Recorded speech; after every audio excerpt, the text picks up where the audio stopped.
हाँ जी, तो next question start कर रहे हैं trial balance and errors chapter से आपके साथ। और क्वेश्चन का गिवन पार्ट मैं आपको रीड कर देता हूं, ठीक है।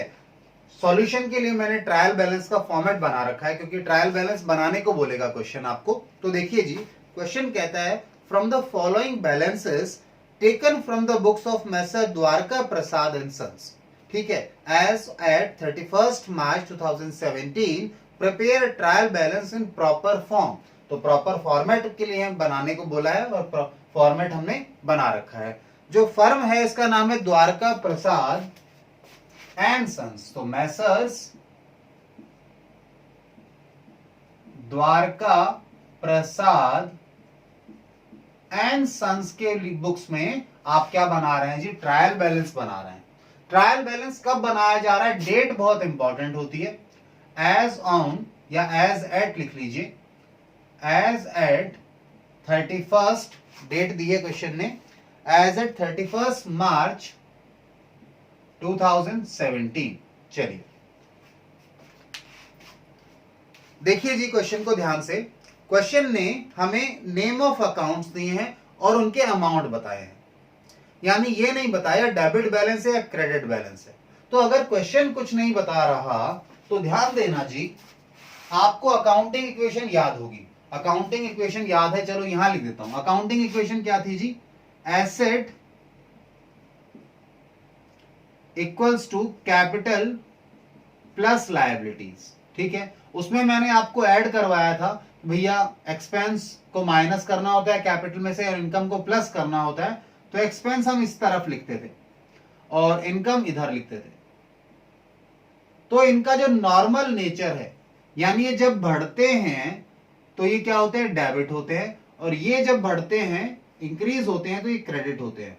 तो नॉर्मल बैलेंस किसी भी अकाउंट का उसके नेचर के बेसिस पर डिसाइड किया जाता है। अगर क्वेश्चन कुछ नहीं बताए कि पर्टिकुलर बैलेंस डेबिट है या क्रेडिट है, तो आमतौर पर इन जनरल एसेट है तो उसका डेबिट बैलेंस होगा, एक्सपेंस है तो उसका डेबिट बैलेंस होगा, अगर क्वेश्चन कुछ नहीं कह रहा तो, ठीक है। कैपिटल है तो उसका क्रेडिट बैलेंस होगा, लायबिलिटी है तो उसका क्रेडिट बैलेंस होगा, इनकम है तो उसका क्रेडिट बैलेंस होगा। यानी इनके बैलेंस जो क्रेडिट जो बढ़ते समय इनके बैलेंस होते हैं वो बैलेंस इनके माने जाते हैं, अगर क्वेश्चन कुछ नहीं कहे तो। इन जनरल हमेशा फॉलो करेंगे इस बात को हम। जैसे मैं कहूं एसेट्स का क्या बैलेंस होता है जी? डेबिट बैलेंस होता है। लायबिलिटी की बात करें, लायबिलिटी का क्या बैलेंस होता है? सर लायबिलिटी का क्रेडिट बैलेंस होता है, ठीक है। तो ये इन जनरल बात है जिसे हमें समझना है।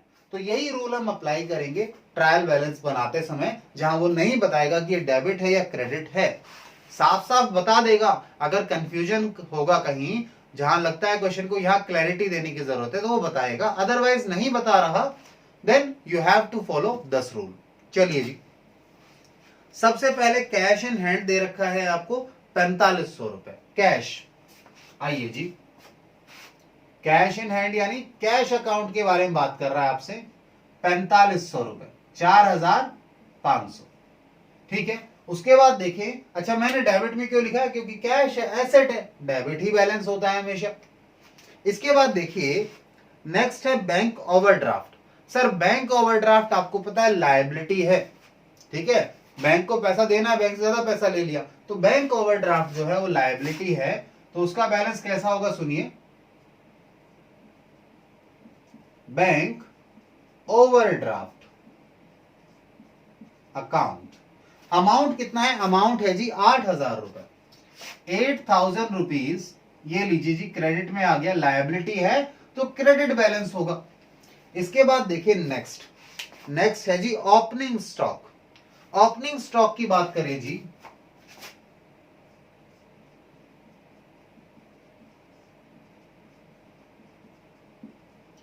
ओपनिंग स्टॉक यानी वो स्टॉक जो पिछली बार कंज्यूम नहीं हुआ था, यानी वो एसेट है, इस बार यूज कर लेंगे तो वो हमारे एक्सपेंस में कन्वर्ट हो जाएगा। उसे खर्चा भी मानोगे तो भी डेबिट ही होगा। स्टॉक को एसेट मानो तो भी डेबिट होने वाला है, एक्सपेंस मानोगे तो भी डेबिट होने वाला है। आइए जी, 20,000 रुपए है डेबिट। इसके बाद देखिए स्टॉक के बाद नेक्स्ट है परचेजेस, 80,000 रुपए परचेजेस आपका खर्चा है। आइए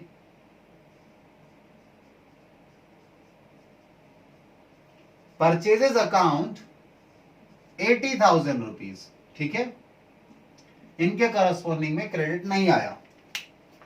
देन परचेज के बाद परचेज रिटर्न है जी आपके पास 2,000 रुपए। परचेज रिटर्न कितना है? 2,000।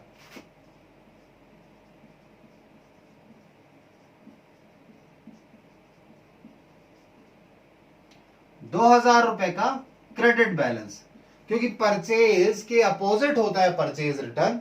परचेज का अगर डेबिट बैलेंस है तो परचेज रिटर्न का क्या हो जाएगा? क्रेडिट बैलेंस हो जाएगा। इसके बाद देखिए जी सेल्स, सेल्स है 1,30,000 रुपए। सेल्स इनकम मानते हैं हम लोग। सेल्स अकाउंट 1,30,000 रुपए इनकम मानेंगे तो क्रेडिट बैलेंस होता है इसका, इनकम का क्रेडिट बैलेंस होता है। सेल्स रिटर्न है 5,000 रुपए। सेल्स रिटर्न है जी कितना? 5,000। सेल्स अगर इनकम है तो सेल्स रिटर्न एक्सपेंस है, अपोजिट चलते हैं दोनों ये, ठीक है। आइए इसके बाद देखिए नेक्स्ट हमारे पास है ट्रैवलिंग एक्सपेंसेस। ट्रैवलिंग एक्सपेंसेस की बात करें तो मैं अब जल्दी से लिखता हूं थोड़ा, ठीक है ना। ट्रैवलिंग एक्सपेंसेस को देखिए जी, खर्चा है,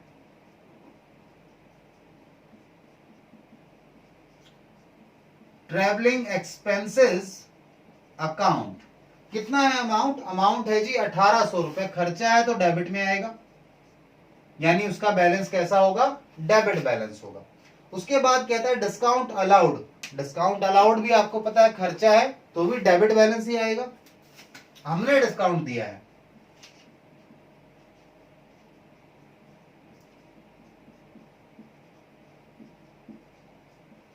डिस्काउंट अलाउड अकाउंट कितना है जी? 600 रुपए।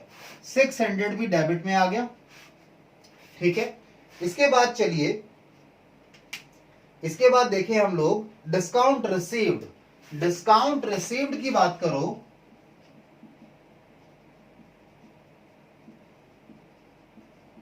तो इनकम है, इनकम है तो क्रेडिट साइड में जाएगी। कितना है अमाउंट? अमाउंट है 1,500 रुपए, 1,500। चलिए इसके बाद देखिए नेक्स्ट है जी आपके पास मशीनरी। मशीनरी का 24,000 बैलेंस है। मशीनरी आपकी एसेट है। मशीनरी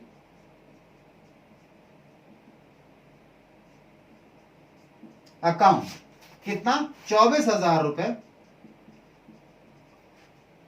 ठीक है। मशीनरी के बाद लैंड एंड बिल्डिंग 50,000 रुपए। लैंड एंड बिल्डिंग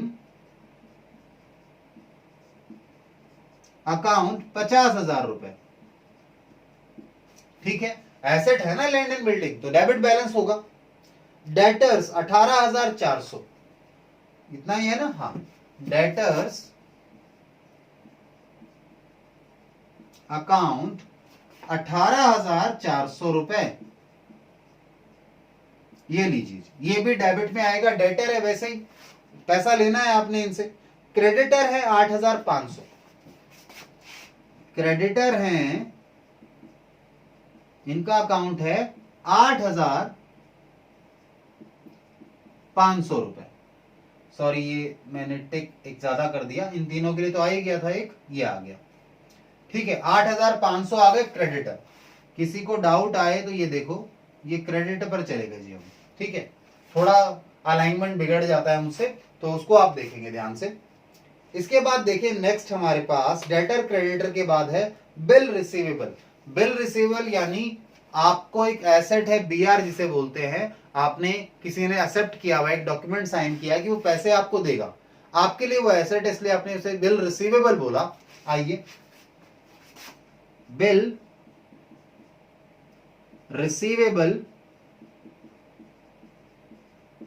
अकाउंट, थोड़ा सा स्पेस मेरे पास कम पड़ रहा है इसलिए मुझे अकाउंट्स को इस तरीके से लिखना पड़ रहा है, थोड़ा सा कंजेशन कर रहे हैं हम। कितना है जी ये बिल रिसीवेबल? 2,850, 2,850। आइए इसके बाद देखिए बिल रिसीवेबल के बाद बिल पेएबल है 1,650। अब आपको बिल की पेमेंट करनी है, यानी आपकी लायबिलिटी है 1,650 की। बिल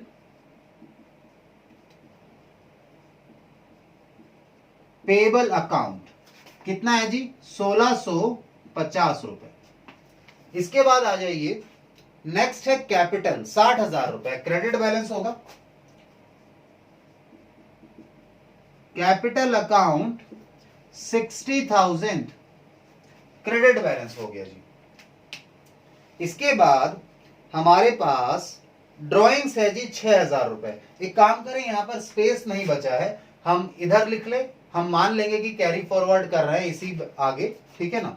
चलिए जी इधर लिख लेते हैं इसको, मैं थोड़ा शॉर्ट में लिखता हूं इसे। यहां आप नेम ऑफ अकाउंट लिख दे रहा कंटिन्यू करने के लिए, लाइन नहीं लिख रहा हूं, नेम ऑफ अकाउंट, और ये डेबिट अमाउंट और ये क्रेडिट अमाउंट, ऐसे लिख लेना जी। यानी ये कंटिन्यू कर रहे हैं इन अकाउंट्स को। यहां पे नेम ऑफ अकाउंट में आगे देखें, हमने कैपिटल लिख लिया, इसके बाद लिखते हैं ड्राइंग्स। कैपिटल का अगर क्रेडिट बैलेंस है तो ड्राइंग का डेबिट बैलेंस होगा। आइए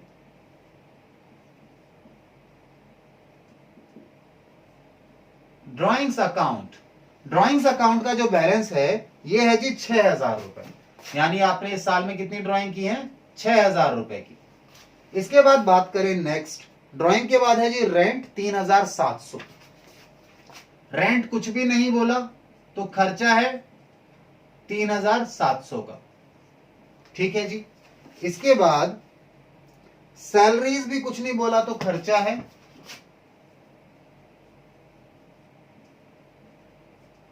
सैलरी का अमाउंट था जी 3,600 रुपए, सॉरी 3,600 रुपए आ गया। इसके बाद देखिए लोन का क्रेडिट बैलेंस है, क्वेश्चन बोल रहा है, देखो लोन में अगर कंफ्यूजन है तो लोन के लिए खुद बोला है क्रेडिट है, तो क्रेडिट है तो बैलेंस क्रेडिट होगा लोन का। इसका लोन अकाउंट अमाउंट कितना है जी लोन अकाउंट का 10,000 रुपए। यानी आपने लोन ले रखा है, आपकी लायबिलिटी है ये। इसके बाद बात करिए जी interest on loan. Interest on loan, अगर आपने लोन ले रखा है और उसके ऊपर इंटरेस्ट की बात चल रही है तो ये इनकम हो सकती है क्या? नहीं, ये खर्चा है। इंटरेस्ट ऑन लोन अमाउंट है जी 1,200 रुपए, खर्चा है 1,200 का, ये लीजिए। चलिए इसके बाद आपने क्या करना है मैं आपको बता देता हूं, आपने डेबिट और क्रेडिट का टोटल करना है। चलिए जी डेबिट और क्रेडिट कॉलम का टोटल करना है हम लोगों ने। यहां थोड़ा लाइन नहीं लगा रहा हूं मैं, चलो बीच में भी लगा दो, ठीक है, हटा दो क्योंकि थोड़ा हो सकता है स्पेस कम पड़ जाए अमाउंट लिखने के लिए। तो अगला काम हमारा क्या है जी, हमने पहला काम कर लिया कि जो भी हमारे अकाउंट्स थे उनके बैलेंसेस हमने डेबिट में जाने चाहिए थे, डेबिट में लिखे, क्रेडिट में जाने चाहिए तो क्रेडिट में लिख दिए। अब अगला काम क्या है, अगला काम है टोटल करना। डेबिट वाला कॉलम टोटल करें, सबसे पहले डेबिट टोटल करते हैं। और ये लाइन, ये कोई वैसा लाइन नहीं है, बताने के लिए था कि ये हमारा जो क्रेडिटर है 8,500 है। तो आइए मेरे साथ, 4,500 plus 20,000 plus 80,000 plus 5,000 plus 1,800 plus 600 plus 24,000 plus में 50,000 प्लस में 18,400 प्लस में 2,850, यहां तक हो गया 2,850 तक। इसके बाद इधर चले, प्लस में 6,000 रुपए, प्लस में 3,700 प्लस में 3,600 प्लस में 1,200।